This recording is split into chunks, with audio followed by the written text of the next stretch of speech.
가져오라. 아멘. 주와 함께 교회는 개척 시작과 함께 이제 이삭에 대한 이야기를 나누는 것으로 이제 이삭의 뒤를 밟다라는 시리즈 제목으로 말씀을 훑어 보았었습니다. 내가 너에게 지시한 그 땅으로 너는 가라라고 사명을 주었던 사명자 아브라함, 그리고 그 아들인 이삭처럼 우리가 분당 우리 교회의 사명을 이어받은 아들 같은 교회로서 우리가 그 사명의 길을 따라가자라는 의미로 시작했던 시리즈였습니다. 그리고 오랜만에 그 시리즈로 돌아왔습니다. 이제 이삭에게서, 본문을 보시면 이삭에게서 야곱으로 그 주인공이 변환되고 있는 과정입니다. 그래서 이제 새로운 시리즈의 제목은 이삭의 뒤를 밟다에 이어서 야곱의 뒤를 밟다, 그 시리즈를 시작합니다. 이 야곱의 이야기, 이 이야기가 우리 모든 성도님들의 마음 가운데, 가정 가운데 아름다운 은혜의 도구가 되기를 소망합니다. 야곱에게 있어서 가장 중요한 화두가 무엇일까를 생각해 보면 뭐니 해도 이 장자권이라는 겁니다. 장자의 권리, 내가 장자다라고 하는 권리. 여러분 여러분 있으세요? 여러분의 집에는 족보가 있으십니까? 우리나라도 족보가 좀 중요했던 가문 아닙니까? 사실 요즘에는 뭐 집에 족보를 모셔놓고 뭐 족보를 따지고 뭐 이런 분위기를 쉽게 찾기는 참 어렵습니다만, 제가 어릴 때만 해도 친구 집에 놀러 가면 그 집에 족보가 이렇게 막 한 질로 이렇게 막 있고 뭐 이렇게 그 인쇄하고 뭐 이렇게 가지고 있고 이런 집안들을 꽤 봤었어요. 저도 어릴 때 기억이 납니다. 저희 집에도 족보가 있었습니다. 근데 그 족보는 이제 뭐 인쇄물로 한 무슨 뭐 종친회에서 만든 그런 족보가 아니고 진짜 붓글씨로 한문으로 한자 한자 쓴, 그래서 한 권으로 만든, 그래서 끈으로 엮은 진짜 옛날 제대로 족보였어요. 그 족보는 이제 모든 자손이 써 있는 게 아니고 진짜 장자만 써 있는, 그 조상부터 해서 누구의 큰아들의 큰아들의 큰아들의 큰아들의 큰아들의 이렇게 장자만 쫙 있는 족보가 저희 집에 있었습니다. 그리고 그 맨 끝에 제 이름이 있었습니다. 제가 저희 집안의 종손이에요. 이제 나주정 씨가 몇 개가 있는 걸로 알고 있는데, 제가 이렇게 한문을 일반적으로 쓰는 것과 좀 다른 정씨를 씁니다. 제가 그 정약용 있는 그 집안에 제가 종손이 되거든요. 그래서 어릴 때부터 이제 저희 친할아버지 할머니를 만나러 가면 맨날 그 할아버지 할머니는 저를 볼 때마다 우리 장손, 우리 종손, 우리 첫째 왔다고 이렇게 저를 막 높여주셨던 이런 기억이 납니다. 사실 저희 그 할아버지 할머니 집안이 뭐 할아버지 때 경제적으로 완전 좀 많이 힘들어지시고, 그래서 이북에 있다가 서울로 내려오신 그런 집안이기 때문에 뭐 종손이라고 해서 저에게 떨어지는 거 뭐 이름표를 하나 붙여준 것도 아니고, 설을 띈다고 뭐 특별한 게 나오는 거 아무것도 없었지만, 그리고 또 저희 집안이 기독교 집안이었기 때문에 제사도 드리지 않고 아무것도 기념하지 않았거든요. 그렇지만 그냥 뭐 자부심, 그냥 내가 종손이야, 나는 조금 남다른가 봐, 기분 좋은 거, 그것뿐이었어요. 근데 그 외에 저에게 이득이 되는 건 아무것도 없었어요. 그래서 아직도 저는 그렇거든요. 뭐 내가 하나님의 아들이라는 게 중요하지 뭐 종손이라는 게 뭐가 중요하냐. 아직까지 제 아들한테 네가 우리 집안의 종손이야 얘기를 한 번도 해본 적이 없어요. 네가 하나님의 아들이라는 것만 기억해라, 그게 중요하지. 근데 오늘 나타나는 이 야곱, 그리고 에서에게는 이 장자라는 개념이 전혀 다른 의미였던 것 같아요. 네가 장자냐 내가 장자냐 라고 하는 게, 이게 어떻게 보면 네가 죽네 내가 사네 죽여 살려 막 할 정도의 엄청난 일이었어요. 그리고 그 사건을 가지고 오늘의 이 일이 일어납니다. 너무나도 유명한 장자권을 위해서 아버지를 속이고 우리 둘째 아들 야곱이 축복을 받는 그 이야기, 그게 오늘의 본문입니다. 여러분, 야곱 하면은 어떤 이미지를 가지고 계세요? 여러분 야곱 다 알고 계시잖아요. 야곱 하면은 여러분은 좀 긍정적인 이미지를 많이 갖고 계세요? 부정적인 이미지를 많이 갖고 계세요? 나는 좀 긍정적인 게 많이 보인다. 몇 분? 부정적인 게 많다. 조금 더 있으시네요. 틀릴까봐 손 안 든 분이 대부분이시고 그런 일이 많으셨던 것 같아요. 사실 저도 그랬거든요. 이 야곱 하면은 묵상을 많이 할수록 제가 제일 많이 묵상했던 인물 중에 한 명이 바로 이 야곱인데, 이 야곱이 좀 부정적으로 행동한 부분들이 너무 많이 보여서 저도 부정적인 이미지가 되게 많았어요. 근데 이번에 이 말씀을 준비하면서 놀라운 사실을 발견했습니다. 제가 야곱을 오해했던 거예요. 뭘 오해를 했냐? 몇 달 전에 우리가 이 야곱의 이야기, 팥죽을 가지고 형한테서 장자권을 사온 이 이야기를 포함해서 오늘 이야기 한 중반부 정도까지 성경이 야곱을 부정적으로 평가한 적이 없어요. 팥죽 팔 때도 그래요. 오늘 이 초반까지도 그래요. 성경은 야곱을 부정적으로 표현하지를 않아요. 오히려 그 반대예요. 자, 25장 27절을 제가 한번 읽어드릴게요. 성경이 야곱을 뭐라고 얘기하냐? 같이 한번 읽어볼까요? 그 아이들이 시작. 그 아이들이 장성함에 에서는 익숙한 사냥꾼이었으므로 들사람이 되고 야곱은 조용한 사람이었으므로 장막에 거주하니. 자, 야곱을 어떤 사람이라고 얘기해요? 조용한 사람이라고 얘기합니다. 이 표현 때문에 우리는 야곱에 대한 선입견이 있었습니다. 저도 그렇게 가르치고 막 얘기했던 기억이 있는 거예요. 에서는 가족을 위해서 고기를 잡아다가 먹이고 진취적이고 가장 역할을 하는 힘 있는 사람이었고, 야곱은 마마보이 같이 엄마 품에 휩싸여서 집에서 팥죽이나 쓰고 밖에 나가지도 못하고 서로 이렇게 좀 소심한 조용한 어린아이 같은 마마보이 같은 사람이었다 라고 저도 생각을 했거든요. 아닌 거예요. 완전히 아닌 거예요. 아니라는 결정적인 원인 하나가 있어요. 이때 이 야곱이 어린아이가 아니에요. 제가 이렇게 자료 뒤져보면서 이때 야곱이 몇 살이었는지를 찾아냈거든요. 몇 살이었게요? 이때 야곱이 70대예요. 야곱이요. 너무 놀라시는데 저도 놀랐어요. 이때의 평균 수명이 지금과 달라요. 훨씬 더 길어요. 그래서 이때 70대라는 게 요즘 70대와는 다릅니다. 요즘 우리로 치면 한 40초만 이 정도로 받아들이면 무난하지 않을까라는 생각이 드는데, 그러니까 이 나이를 먹을 만큼 먹었어요. 엄마 품에 일러서 소심하게 집에 있고 그럴 나이가 아니라는 이야기입니다. 그리고 이 성경이 야곱을 뭐라고 평가해요? 조용한 사람. 제가 히브리어 원어를 찾아봤어요. 조용한이라고 번역된 이 히브리어 원어 단어가 뭔지를 찾아보니까 탐이라는 단어예요. 히브리어로 탐. 사전을 찾아봤더니 탐이라는 단어가 무슨 뜻인지 아세요? 성경에서 온전한, 경건한, 순결한, 완전한 이런 뜻이에요. 성경에서 이 탐이라고 하는 단어가 사용되어진 다른 예를 한번 찾아서 읽어드릴게요. 욥기 1장 1절에 나옵니다. 자, 우스 땅에 욥이라 불리는 사람이 있었는데 그 사람은 온전하고 정직하여 하나님을 경외하며 악에서 떠난 자더라. 여기에서 그 사람은 온전하고, 이게 바로 탐이에요. 당대의 온전한 자였다라고 평가받는 몇 안 되는 인물 중에 하나인 욥. 이 욥과 야곱이 이때까지 똑같은 레벨의 평가를 받고 있었다라는 거예요. 놀랍지 않습니까?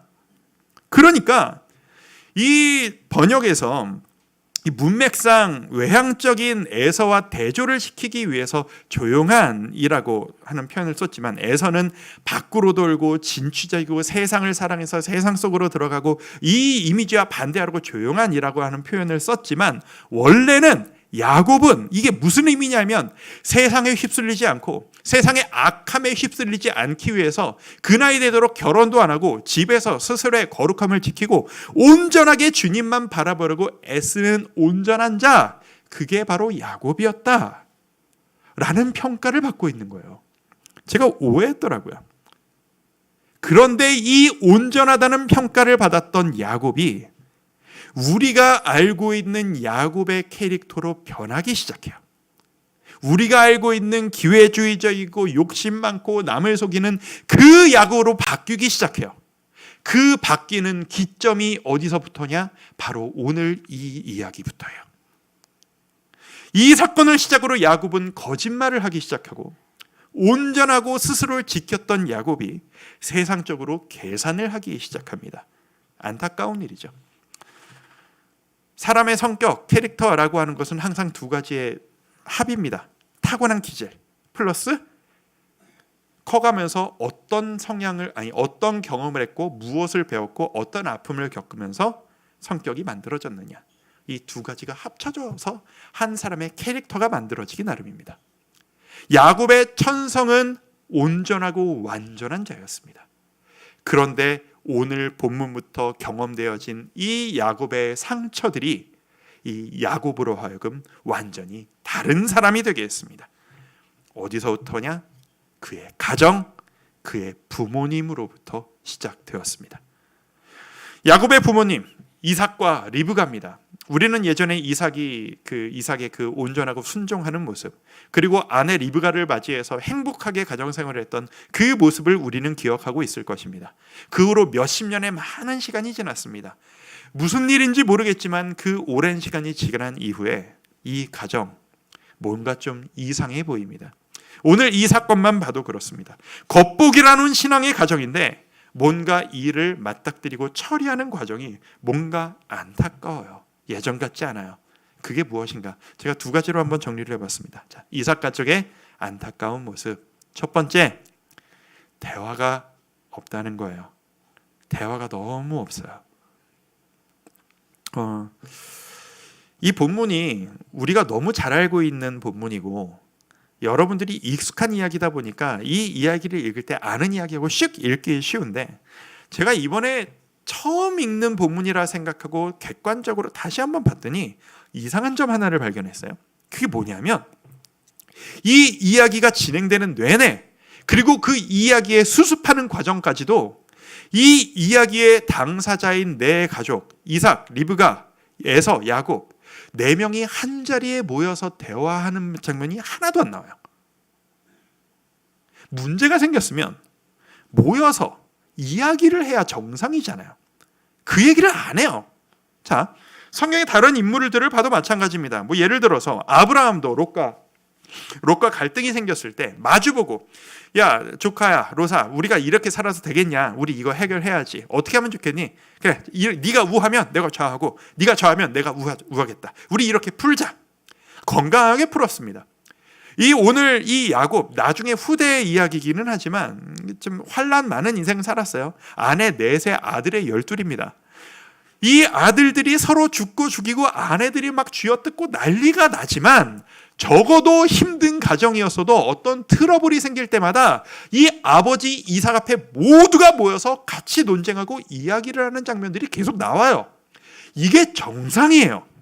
그런데 이 이삭과 리브가, 에서와 야곱은 이 이야기가 끝날 때까지 너 왜 그랬어? 당신 왜 그랬어? 어떻게 이럴 수가 있어? 이런 이야기를 하는 이야기가 한 번도 안 나옵니다. 그나마 비슷한 게 뭐냐면 이야기의 끝에 수습하는 과정에서 아버지 어머니와 야곱이 만나서 너 이러다가 좀 결혼을 제대로 못하지 않겠니? 결혼 위해서라도 삼촌 댁에 잠깐 며칠 가 있을래? 이게 다예요. 자, 이게 지금 보통 일이 일어난 게 아니잖아요. 아버지를 속였다고요. 아내가 남편을 속였다고요. 그러면 어떻게 당신이 이럴 수가 있냐? 아버지가 하나님이 날 선택하셨는데 형한테 주려고 그랬잖아요. 어떻게 그러실 수가 있어요? 따지고 부딪혀서 정면 돌파하듯 해결을 하고 대화를 해야 되는데 하는 얘기가 빙빙 돌려요. 이 사건을 직접 아무도 언급을 안 해요. 이상하지 않습니까? 이상하다고 생각하시겠지만 제가 직간접적으로 경험해 본 바, 상처가 많은 가족의 대화법이 바로 이래요. 진짜로 그래요. 왜냐? 어려운 이야기를 직면해서 마음을 터놓고 대화를 해본 적이 너무 없는 거예요. 이 이야기를 하면 싸움만 날 걸 너무 알기 때문에 해결하느니 싸움하기가 싫어서 그 얘기를 안 해버리는 거예요. 이게 상처 많은 가족의 대화법이에요. 직접 그 얘기를 언급 안 하고 빙빙빙빙 돌리는 이야기. 이게 원활하지 않은 가정의, 상처 많은 가정의 대화법이라는 겁니다. 27장 1절을 제가 한번 읽어드릴게요. 자, 이삭이 나이가 많아 눈이 어두워 잘 보지 못하더니 맏아들 에서를 불러 이르되. 자, 누구를 불렀어요? 에서를 불렀어요. 자, 지금 뭘 하려고 하는데? 지금 가문의 장자권을 승계하려고 하는 엄청난 순간이에요. 지금 이 가정의 가장이 나에게서 너에게로 넘어간다라는 순간이라고요. 하나님께서 너의 가문에 하나님의 약속, 엄청난 이 언약이 너의 장자를 통해서 이어질 것이다. 그 권한을 너에게 넘겨주마라는 순간이라고요. 온 집안의 재산을 너에게 넘겨주마라는 순간이라고요. 이건 온 집안의 경사이자 엄청난 변화를 앞두고 있는 엄청난 변화의 사건이에요. 어떻게 해야 맞습니까? 아내와 아버지와 온 가족이 함께 모여서 이제 오늘부로 우리 가정의 가장은 누가 된다.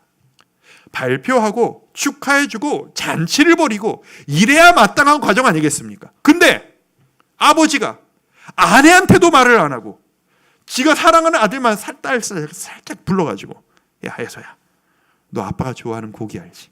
그거 만들어 와라. 그럼 아버지가 너한테 아버지의 복을 너한테 싹 다 주마. 알겠지? 빨리 갔다 와라. 이게 뭐예요? 이상한 가정입니다. 이상한 가정이에요. 이게 이삭이 에서에게 장자권을 주는 과정이 우리가 다 알고 있잖아요. 하나님이 선택한 건 에서가 아니라 야곱이라는 걸. 그게 스스로 떳떳하지 못해서 그런 건지 뭐 아니면 아내와 대화를 안 하는 분위기가 너무 오래 가서 뭐 그렇게 익숙하지 않아서 그런 건지 뭐 우리가 사건을 알고 있잖아요. 막 아내를 누이라고 속이고 그래서 아내가 막 삐져가지고 뭐 남편 부부 관계가 안 좋아졌는지 뭐 원인은 모르겠어요. 근데 대화가 없는 가정이라는 건 너무 확실해 보여요. 그 과정 가운데 이 가정에 이 사단이 난 거예요. 그런 의미에서 여쭤보고 싶어요. 여러분의 가정은 어떠십니까? 여러분 배우자와의 대화는 어느 정도십니까? 자식과는 어떠십니까? 여러분의 마음을 터놓는 대화를 자주 하고 계십니까? 사실 저도 잘 못해요. 저도 뭐 이렇게 아직 능력이 부족해서 교회를 섬기고 나아가겠다고 뭐 자기 직전까지 교회에 맨날 있다 가는 판이니까 가족과 아내와 애들과는 진짜 뭐 거의 없다시피 하고 가족과 밥을 먹고 대화를 하는 시간이 그냥 기껏해야 제가 쉬는 월요일 저녁 한 번 정도 밥을 가족들과 한 번 이상 먹기가 참 어려우니까 그런 생각하고 있으니까. 근데 저만 그런 게 아니잖아요. 여러분 모두 다 그러시잖아요. 너무 바쁘게 살고 계시잖아요. 그냥 바쁘게 할 일 처리하고 자식들 뭐 할 일 처리하고 이야기하다 보면 피곤하니까 잠자기 바쁘고 각자 할 일 하고 그러다가 하루하루를 그렇게 살아가는 삶. 이게 너무 당연스러운 우리의 일상이 되어버린 것 같아요. 다시 한번 여쭙습니다. 여러분의 가족들이 최근에 무엇을 가장 힘들어하고 계신지, 가장 아파하고 힘들어하는 문제가 뭔지 여러분 알고 계세요? 그런 대화의 시간이 있으셨습니까? 제가 교회에서 보니까 교회에서 만나는 분들끼리는 서로 뭘 힘들어하는지를 되게 잘 아시는 것 같아요. 다락방끼리는 너무 잘 알아. 왜 맨날 서로 울면서 서로 속 이야기 다 하고 막 일주일에 한 번씩은 막 기도하고 하니까 다락방에서는 알거든요. 근데 내 남편은 내 마음을 몰라. 우리 아내는 내 마음을 몰라요. 왜요? 일상이 너무 바빠서. 그게 너무 자연스러워서. 여러분, 저는 우리 주와 함께 교회가 부부간의 대화, 가족 간의 대화가 회복되어지는 축복이 있기를 바랍니다. 여러분이 노력해서라도 그 시간을 확보하고 애쓰는 가정이 되기를 바랍니다. 이게 아무리 그래도 이제 내가 마음은 있고 너무 궁금한데 알고 싶은데 너무 바빠서 이야기를 못하는 거랑 뭐 네 인생은 네 인생이고 내 인생은 내 인생이지 뭐 네가 알아서 잘 살아라 뭐 그런 것까지 시간도 없는데 이거랑은 다르잖아요. 우리가 관심을 가져야 하지 않겠습니까? 새 생명 축제를 앞두고 오늘 광고를 보시자마자 우리 가족의 구원을 위해서 어떻게 하지? 또 어떻게 도전해야 되지? 걱정을 시작하신 성도님들 이 자리에 계시죠? 전도의 시작은 뭘까요? 잔소리가 아닙니다. 약속했잖아 왜 안 와? 와야지. 그래서 사람 마음이 움직이지 않아요. 절대 잔소리로 사람이 바뀌잖아요. 남자들은 특히 더 그래요. 남자들은 더 그래요. 그 사람이 요즘 제일 아파하고 힘들어하는 나한테도 말 못하는 그 무거운 무게감이 도대체 뭔지, 뭘 힘들어하고 있는지 그것을 불쌍해하고 그 영혼을 사랑하며 그 영혼을 위해 기도하는 것. 그때야 복음이 들어갈 수 있으리라 믿습니다. 아름다운 대화의 회복이 우리 모든 가족들에게 회복되어지기를 축복해 드리고 싶습니다. 자, 이삭의 가정 첫 번째, 대화가 좀 부족했다. 여러분의 표정들이 약간 뭔가 무거워지는 걸 느낍니다. 아는데 뭔가 너무 어렵다라고 하는 그 표정들이 여러분에게서 너무 적나라하게 느껴집니다. 자, 두 번째, 이 가정의 문제점이 무엇이었냐? 무언가에 집착하는 모습이 모두에게 있었다는 겁니다. 집착해요. 너무 집착해요. 모두가 뭔가에 집착하고 있어요. 이삭. 자, 이삭은 뭐에 집착했나? 음식에 집착을 해요. 이게 뭐 식탐이 생긴 거냐? 그런 문제가 아니에요. 오늘 본문을 보면 이삭이 자꾸 별미를 찾아요. 뭘 도대체 얼마나 맛있는 음식을 먹었길래 별미를 찾냐? 몇천 년 전이에요. 뭐 맛있어봤자 얼마나 맛있는 뭐 음식이 있었겠어요. 오늘날 우리가 먹는 그 MSG 치는 거에 비하면 아무 맛없는 음식일 거예요. 이때는요, 고기 한 번 먹는 게 연중행사고 그게 진짜 별미인 거예요. 근데 이삭이 고기를 너무 좋아하는 거죠. 자, 별미. 제가 이것도 원어를 한번 찾아봤어요. 히브리어에 이 별미라고 쓰여진 단어의 원어가 뭔지를 찾아봤더니 마트암이라는 단어가 나오네요. 마트암이 어떤 용도로 사용되어졌는가 찾아봤더니 이 마트암이란 단어는 항상 탐욕과 연관되어져서 사용되어지는 음식에 대한 이 단어예요. 탐욕. 이삭이 지금 뭐라고 이삭에 대한 설명을 시작하냐면 눈이 어두워지고 있다. 감각이 무뎌지고 있다. 라고 표현을 해요. 눈이 어두워지고 모든 감각이 사라지고 있는 이 이삭이 자기를 유일하게 기쁘게 만들 수 있는 감각적인 자극, 맛있는 고기, 이 음식에 집착을 하기 시작한 거예요. 애초에 이삭이 에서를 좋아한 이유가 뭔지 아세요? 고기 때문이었거든요. 25장 28절. 자, 같이 한번 읽어봅니다. 이삭이 시작.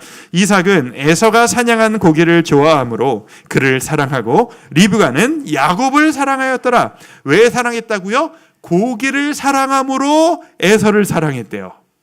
아니, 아들 사랑하는 게 뭐 때문에 사랑하는 게 생기는 게 말이 됩니까? 아들이 고기를 잡아다 주니까 아들을 사랑했대요. 하나님은 에서가 아니라 야곱을 선택하셨다는 것을 이삭이 누구보다도 제일 확실히 알고 있었습니다. 그런데 나이가 들어가면서 나를 기쁘게 해주는 나의 욕구, 맛있는 음식, 여기에 탐닉하고 거기에 집중하다 보니, 그리고 그것에 탐닉하는 시간이 너무 길어지다 보니 하나님의 약속보다 나의 자극, 나의 만족이 더 중요해지기 시작하는 거예요. 이게 죽이게 전도돼 버린 거예요. 에서가 장자의 자격이 있는 사람이었는가? 전혀요. 전혀 그렇지 않았어요. 이게 에서가 보기에 야곱은 뭔가 마음에 안 들어서 에서를 택했던 건가? 아니에요. 바로 이 본문 바로 앞장 맨 끝을 보시면 어떤 이야기가 나오냐면 에서가 나이가 들 만큼 들었으니까 자기 마음대로 그 동네 이방 여인들, 하나님을 믿지 않는 이방 여인들을 데려다가 아내로 삼아가지고 아버지 어머니 이삭과 리브가가 아들 때문에 골머리를 쌓고 근심하였더라라고 하는 이야기가 나와요. 에서는 아버지에게 근심을 주는 아들이었어요. 그럼에도 불구하고 에서를 선택했어요. 왜? 고기 때문에. 이게요, 요즘 우리의 이야기로 치면 이런 표현이에요. 큰 아들이 아버지에게 사고를 잡고 치고 아버지에게 근심을 주는 부족한 아들이었지만 때에 따라 아버지에게 용돈을 많이 갖다 드림에 아버지가 기뻐하여 큰아들을 사랑하였더라. 이거랑 똑같은 이야기예요. 이게 지금 내가 좋아하는 걸 자꾸 갖다 주니까 부족함을 눈 감아주는 거예요. 온전한 야곱을 빼놓고. 우리가 이럴 수 있습니다. 내가 이럴 수 있다는 겁니다. 뭐 식탐은 죄다 이런 게 아니에요. 먹는 거 즐거움이 있는 일 아닙니까? 저도 이렇게 달리기를 하면서 살이 안 빠지는 게 왜겠어요? 뭐 맛있는 걸 많이 먹어서 그런가 보죠. 저도 맨날 그러고 있는데 어저께도 뛰었어요. 열심히 뛰고 있어요. 진짜예요. 네, 갑자기 말이 안 나오네. 이 당시에 사람들에게 무슨 즐거움이 있었겠어요? 몇 천 년 전인데. 책이 있습니까? TV가 있습니까? 뭐 여행을 다닙니까? 즐거움이라는 게 고기를 먹는 것 이것뿐인 거예요. 우리에게는 고기 같은 존재가 뭘까요?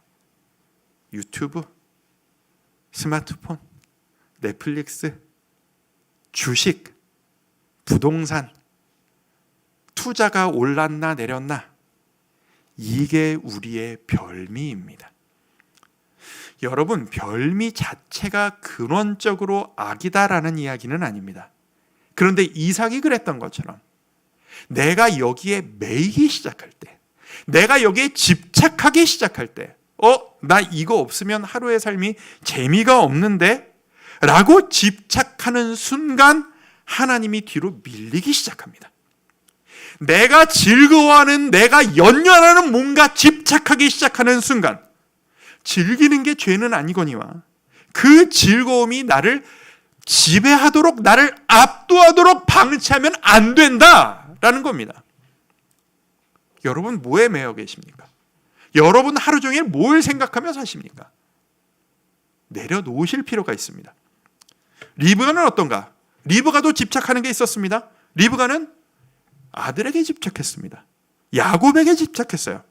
이유가 뭔지는 성경이 알려주지 않아요. 저 남편 하나님의 뜻을 거슬러서 에서를 사랑하다니 저 말도 안 되니 내가 하나님의 뜻을 되돌려 놓고 말겠어, 이건지, 아니면 남편이 마음에 안 들어서 반대의 급부로 간 건지, 뭐 원인은 모르겠지만, 이게 야곱을 사랑해서 하는 행동이 원인이 뭐였든 아름답지가 않아요. 아름답지가 않아요. 오늘 이 사건, 우린 보통 뭐라고 표현하죠? 야곱이 아버지를 속였다라고 표현합니다. 진짜 그런가요? 오늘 이 사건의 시작이 뭐예요?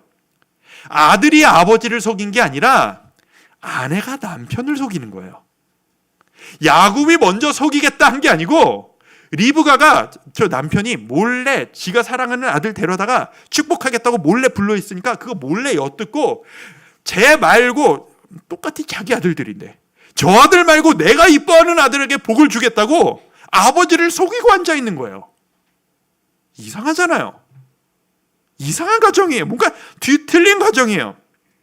이게요, 처음 리브가가 야곱을 붙잡고 너 복 받아야지, 그러니까 이렇게 해 라고 하니까 야곱이 반응이 뭔지를 아시잖아요. 어머니, 이건 아닌 것 같아요. 온전한 자였으니까, 거짓을 따르는 자가 아니었으니까. 근데 아버지를 속이고 너 복 받아야 될 거 아니야, 그냥 해도 돼. 아니 어머니, 이건 좀 심한 것 같아요 라고 얘기하니까 리브가가 야곱에게 뭐라고 이야기합니까? 13절 말씀 제가 읽어드릴게요. 어머니가 그에게 이르되 내 아들아, 너의 저주는 내게로 돌리리니 내 말만 따르고 가서 가져와라. 이게 뭐예요? 아들은 안 돼요 어머니. 어머니는 돼, 괜찮아, 엄마가 다 감당할게. 방법이 거짓말이든 뭐든 배반이든 뭐든 결과만 만들어내면 된다라는 태도. 이 어머니의 가이드를 받고 야곱이 행동하기 시작하면서 지금까지 온전하다라고 하는 평가를 받던 야곱이 처음으로 아버지에게 거짓말을 하기 시작하는 거 아닙니까? 엄마가 다 감당할게, 벌은 엄마가 다 받을게, 넌 좋은 것만 누려, 엄마가 알아서 해. 아름다운 어머니의 이야기 같으세요? 진짜 그렇게 될까요? 이 사건 뒤의 이야기를 아시잖아요. 이 리브가의 뜻에 따라서 야곱이 행동한 이유, 복을 받은 이유, 야곱의 인생이 어떻게 됐습니까? 나락으로 떨어져요. 이 인생 모든 고통, 고난, 상처가 이때부터 시작돼요. 어머니의 말을 들은 그 이후부터 리브가 이 순간 이후로 사랑하는 아들을 죽을 때까지 다시 못 만나요. 부모이신 성도 여러분, 우리가 자녀를 위해 해줘야 될 것이 참 많지만 우리가 자녀들을 위해 해줄 수 있는 최고의 복 중에 하나가 저는 뭐라고 생각하냐면, 이게 성경의 뜻이라고 저는 확신하는데, 순리를 따르는 인생, 그것이 가장 복된 인생이다 라는 것을 우리가 가르쳐 주는 것, 이게 우리가 부모들이 자녀에게 해줄 수 있는 최고의 복 중에 하나라고 저는 믿습니다. 어떻게든 이기기만 하면 돼가 아니라 잘못이 있으면 공정하고 당당하게 사과하고 뒷감당하는 모습을 당당하게 보이는 것, 공부 안 했으면 시험을 망치는 게 맞지, 결과 받아들여 라고 알려주는 것, 열심히 일도 안 하면서 편하게 먹고 사는 그거를 만들어주는 게 그건 성경적으로 옳지 않아 라고 가르쳐주는 것, 모든 건 순리대로 물 흐르듯이 자연스럽게. 지금 이삭과 리브가는요, 이삭과 리브가 각자 자기가 사랑하는 아들에게, 그 아들에게만 복 주겠다고 이런 일들을 각자 하고 있는데 각자 자기 아들들을 구렁텅이로 밀어놓고 있는 거예요. 이삭은 자기가 사랑하는 에서를 위해서 내가 사랑하는 너를 위해 하나님의 약속 잠깐 덮어둬도 돼 이러고 앉아있고, 리브가는 내가 사랑하는 네가 복을 받기 위해선 아버지 잠깐 속여도 괜찮아 이러고 있어요. 이게 하나님 보시기에 아름다운 가정입니까? 결코 그럴 수 없습니다. 오늘 좀 무거운 얘기죠. 여러분이 이삭의 가정 어때 보이십니까? 하나님을 믿는 가정다운 아름다운 가정으로 보이십니까? 파고 들어가 보니 이 가정이나 우리 가정이나 그게 그건 거예요. 그렇죠? 이삭의 가정이나 우리들의 가정이나 거기서 거기에요. 어떤 면에선 우리 가정들이 더 나을지도 모르겠어요. 여러분의 가정들이 더 나을지도 모르겠어요. 그게 우리에게 희망이 되는 겁니다. 왜요? 우린 이 성경을 알고 있잖아요. 이 상처 가득한 대화도 안 되고 집착하는 이 가족, 이 이삭의 가족을 통해서 하나님은 놀라운 일을 이뤄내시고 마신다는 걸 우리는 알고 있지 않습니까? 니들은 엉망진창이지만 나는 너희를 통해 할 일이 있어. 니들이 부족해도 나는 너희를 통해 일하고 말 거야. 이 이삭과 야곱을 뒤집어 놓으시는 하나님의 역사, 그렇다면 우리에게도 희망은 있는 겁니다. 성도 여러분, 여러분들이 여러분의 가정, 여러분의 스스로의 삶을 어떻게 평가하시던 간에 그것이 여러분이 하나님의 일을 감당하지 못하는 부족함으로 여겨지지 않는다는 사실을 여러분 기억하시면 좋겠습니다. 이 가정을 통해서도, 여러분의 가정을 통해서도 우리가 하나님을 떠나지 않는 한 우리에게는 희망이 있습니다. 여러분, 그것을 꿈꾸며 나아가셨으면 좋겠습니다. 이제 다음 주부터 본격적으로 야곱 개인의 삶을 파고 들어갈 것입니다. 파란만장한 삶입니다. 상처로 가득한 삶입니다. 엉망진창이에요. 꼬이기 시작해요. 하지만 이 야곱이 하나 잘한 거 있어요. 야곱도 집착해요. 하나님, 저 복 받고 싶어요. 어떻게 해서는 하나님의 복을 받아내고 말 거예요 라고 하는 이 집착. 아버지에게, 아니 그 형에게 팥죽을 팔아서라도 내가 장자의 복을 가져오고 말 거야. 아버지를 속여서라도 가지고 오고 말 거야. 나중에 야복강가에서 하나님의 천사와 씨름해서라도 나에게 복 주시지 않으시면 내가 놔드리지 않겠습니다. 복 받고자라고 하는 이 열심, 이 집착, 이것만큼은 아름다운 겁니다. 여러분, 이게 결과가 수단을 정당하지 않는다라는 이야기를 하는, 거꾸로 얘기했나? 하여튼 그걸 얘기하는 게 아니에요. 그래도 된다라는 이야기가 아닙니다. 저는 확신하건대, 저는 진짜로 믿기를 뭐라고 믿냐 하면, 만약 이 리브가와 야곱이 순리대로 하나님의 때를 기다리며 아버지를, 남편을 속이지 않고 때를 기다리고 있었으면 하나님께서는 훨씬 더 온전하고 완전하고 아름다운 모습으로 장자권을 야곱에게로 하나님이 이어갈 수 있도록 만들어 주셨을 거예요. 그걸 못 기다린 거죠. 그걸 못 기다린 거예요. 성도 여러분, 모든 것이 엉망이지만 주의 복을 바라는 야곱의 모습, 그게 우리의 모습이 되었으면 좋겠습니다. 야곱보다는 조금 더 나은 우리가 되었으면 좋겠습니다. 우리 앞으로 한 걸음씩 한 걸음씩 야곱의 뒤를 따라 밟아가 보면서 우리 반면교사 삼았으면 좋겠습니다. 순리대로 가야 하는구나.